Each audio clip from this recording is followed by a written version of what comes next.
ఖమ్మంలోని FCI సంస్థను private వ్యక్తులకు అప్పజెప్పాలని చూస్తున్నారని కార్మికులు ఎఫ్సీఐ గోడౌన్ ముందు ధర్నా చేపట్టారు. సంస్థలో పనిచేస్తున్న 102 మంది కార్మికులను ఒకేసారి బదిలీ చేయడమేంటని ప్రశ్నించారు. ఇప్పటికైనా కేంద్ర ప్రభుత్వం బదిలీల ప్రక్రియను ఉపసంహరించుకోవాలని డిమాండ్ చేశారు.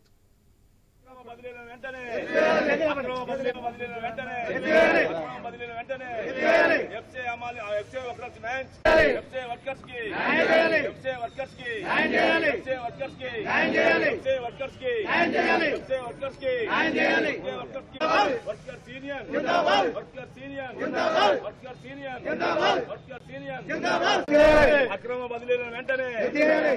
బదిలీల వెంటనే 30 సంవత్సరాలుగా ఇక్కడ మేము పనిచేసుకుంటూ జీవన ఉపాధి చేసుకుంటూ ఇక్కడ కాలం నడుచుకుంటూ వచ్చింది. కాంట్రాక్టర్కు ఇబ్బంది, గోడాలు ఇబ్బంది పడతాయి అనే ఉద్దేశంతో ఏదో డిపిఎస్ అనే ఒక పదం తగిలిచ్చేసి ఆ డిపిఎస్ 1997లో డిపిఎస్ అమలు చేసి 63 రూపాయల వేతనంతో మమ్మల్ని స్టార్టింగ్ చేసి ఇవాళ రోజుకు 750 రూపాయలు అంటే ఆ వేతనంతో ఇలా పనిచేపిస్తారు.